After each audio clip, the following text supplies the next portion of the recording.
So your first album dropped in 2000. I mean, you've been in the game for 16 years. Yeah, Does it professionally. feel like you've been in the game for that long? No. But professionally, yeah. But if we taking it from where the time where Snoop discovered me, that was at 5. So it's really more like 24 years I've been doing this. I've been doing this pretty much my whole life, So I think that's why now in my career I'm able to space it out and do different things. I was just listening to Noriega on the podcast, and he was talking about like I've been retired, and I just didn't say it, but I've been done. I think we all reach a point. I mean, I'm far from done, but I think we just reach a point to where you want to start venturing off and doing different things, and that's just a point in my life where I'm at right now, man. I'm just taking all of these blessings that God got is just putting in front of me, whether if it's the hosting stuff, whether if it's the acting, whether if it's the branding things, the business side of things. It's just I got my hands tied into a lot of things right now, and I'm just having a lot of fun with it. It's bigger than just the music. So are you still into music? You still got that passion? Yeah, I do, but it's like I don't. Some days I wake up and I'm like, okay, and then I might hear what's going on the radio. My thing is I want originality again in hip hop. I feel like that's what we're missing. I was just in the car now and I thought it was Rich Homie Quan, and it wasn't Rich Homie Quan. And I think we deal with a lot of that now in hip hop, where a lot of these records they sound the same. I can't really distinguish who's who. Like when I first heard the Panda record, I thought it was Future. You know what I mean? And You feel like there's a lot of wave riding going on?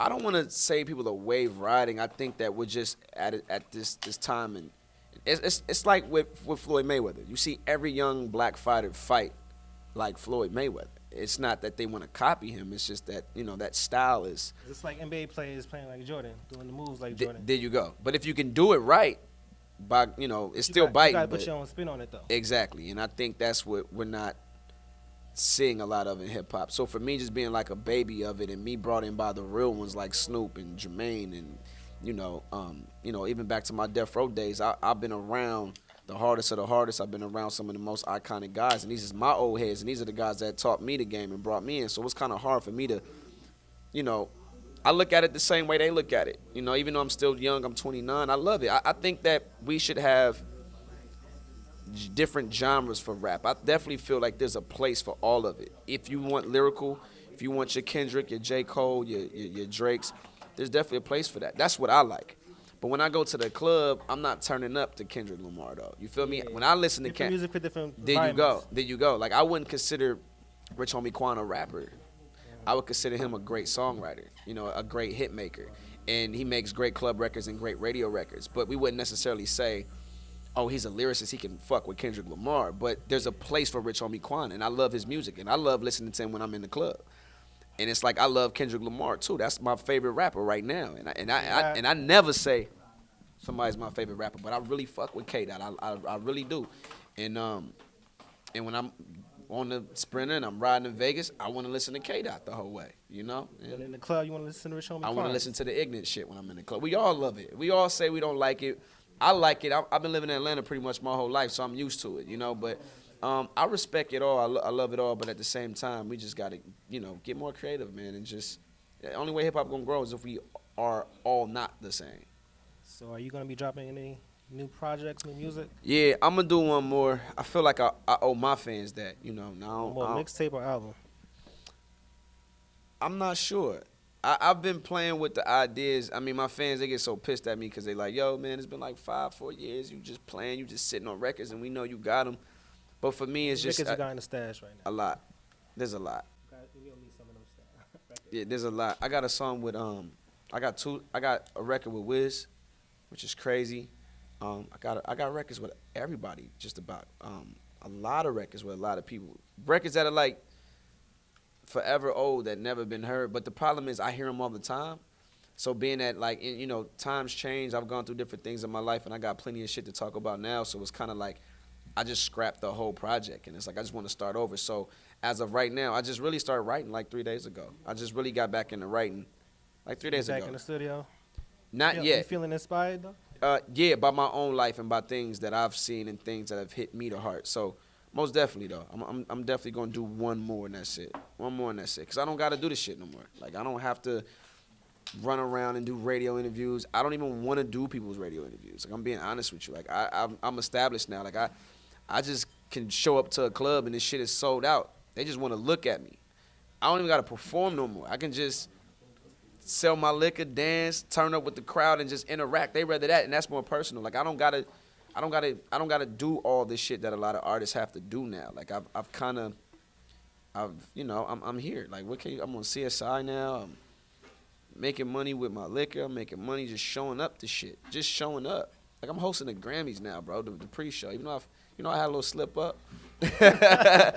But that shit mean a lot to me. Like I mean a lot to me. Like when you start leveling up, it's kind of hard to go back and rap about certain things. So it's for me, I just want to go into this new unmarked territory and just see what's in store for me. I never knew hosting 106 in Park.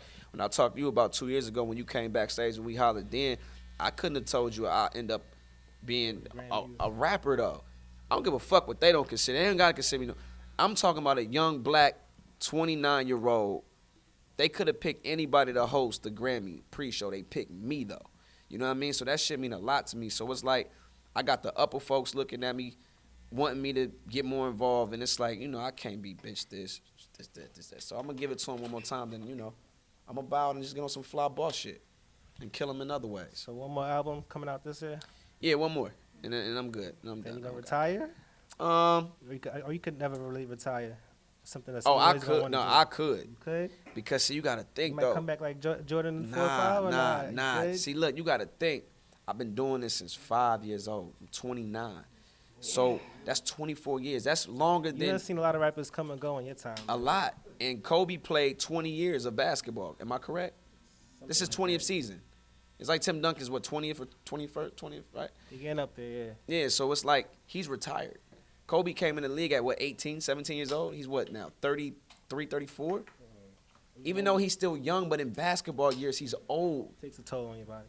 And that's how I feel. Like, after all the arena tours and all the traveling and radio interviews, answering the same questions over and over again, it's like, I've been doing that shit since I was professionally 13. I've been doing that for 16 years. 16 years in an NFL or NBA career, that's somebody's whole career. You supposed to go into commentating after that type of shit. I'm just trying to do the puffy route now. I'm just trying to sell my face along with the brands I got and just show up and just make $150,000 for an hour, just to say what's up, who want to drink something, and just sell the lifestyle and just sell the culture. That's what I want to do. I just want to keep the culture moving. I study guys like Puff and I see what he's done, and I've been able to be real close to him too in the past 2 years and learn from him and watch him and get game from him. And that's something Floyd preached too. Show up in the ring for 30 minutes and make $50 million. Who don't want to make the most money but still work hard, but it's a little bit less work than what it is as an artist when you got to wake up and say, I don't want to wake up for you. I want to wake up on my own time. I don't want to wake up I can't do that no more. I've been doing it my whole life, Nigel. Like, I've been on so many labels, wake-up calls, calling me when I'm not with all that. I'm ready. I'm at a position where now I'm ready to make my own rules. I'm going to wake up when I want to. Yeah, I'm producing my own shit, and this is what I want to do. I pay my dues for that. Can't nobody say I didn't, because I have. The talk show is in full effect. Okay. I just had my meeting 2 days ago. Bart, it's beyond a green light. What's the vision for that? All right. What you can talk about. All right. I can talk about all of this. With my talk show, for me, what's important was the format of the show. Like I said, I like to do things for maybe 2 years and I'm out of it. 106, 2 years, I learned a lot from BET. I learned how to run a show, how to do things on the cusp, on the fly. I did it. So I took that and then I just said, okay, there were times at 106 where I wanted to change things, but I couldn't because, it's BET. I mean, it's bigger than Bow Wow. Exactly. Yeah. With this is my shit. And so you're the executive producer? Oh, I'm the owner, creator. This is my shit. And the thing that what was important for me was the format of the show. When you watch it, I don't want it to look like your typical night show. And here it comes, da-da-da. And they come out, oh, my God, tell a couple jokes. And here's on tonight's show. If you look at every late night show, it's the same format. Nothing makes it different. My shit, different. New, it's innovative, is now, it's what we need for the culture, not just for hip-hop, but for entertainment, period. You know what I'm saying? I'm creating a place where all artists, all entertainers, black, white, no matter what, actors, actresses, whomever, to come on and get your shit off. That's what it's going to be. And it's going to be nothing but top-notch guests. Top-notch guests. You're going to have that Snoop and JD and all that. It's going to be more than that. It's going to be a place that you have to come to. If your label is gonna have that on your itinerary, you gotta go. You gotta go. You gotta do Is it. that gonna be a night show? Or Oh yeah, it's gonna be night, and you're gonna be able to, you know, you know what channel yet, or you still working on that? Too early. I'm aiming for online only because More freedom. more freedom.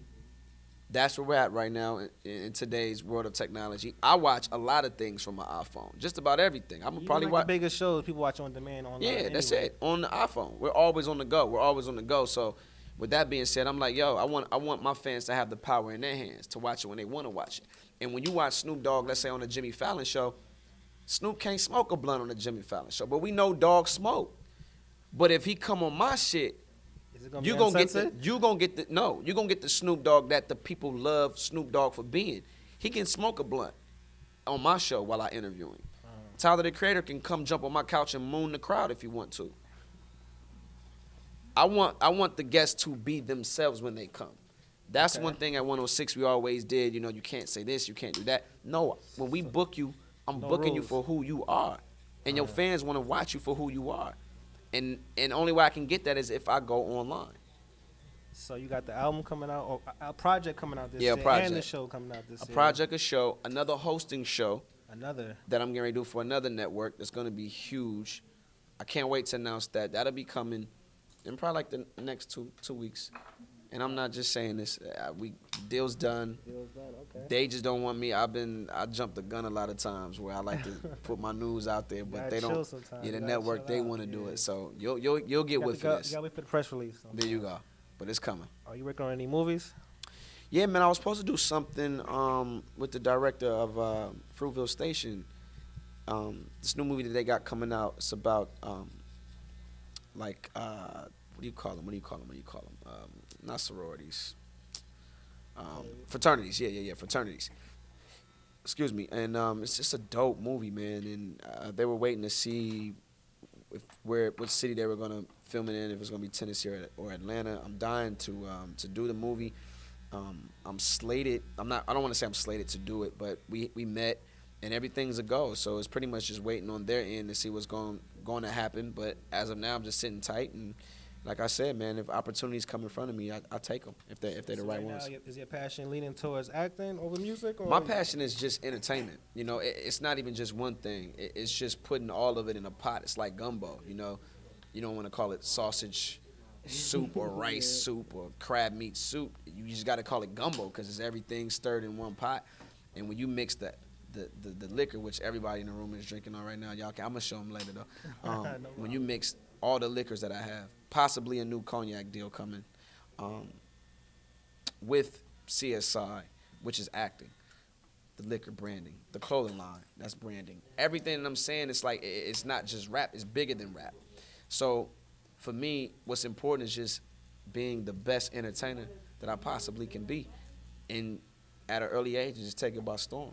Because a lot of the OGs that's been doing it, they're gonna have to slow down a little bit. And it's gonna be up to one of us young guys to be able to take the torch. And the reason why, you know, Jigga and Puff still here doing what they've been doing since the early 90s is because, you know, as the old heads, they probably looking at us like, I don't know if they're ready to handle the baton right now. Yeah, so they're gonna keep dominating. But for us, the younger generation, we just gotta keep putting the pressure on them and just showing them like, you know, we hold our own weight too. And we want it. I know I want it. If motherfuckers think I don't want Puffy, like, tripping. That's what I'm aiming for. You know what I'm saying? That's what I'm aiming for. And he told me, him and Jermaine told me one time in Vegas, you supposed to be better than both of us because of your teachings. You got us two plus Snoop. Come on, man. You got all the game in the world. So I can't let them down. But I'm dying for that spot, though, because ain't nobody going for that. Everybody want to be the number one rapper. I never want to be the number one rapper. Everybody can't be the number one rapper. I don't even want that.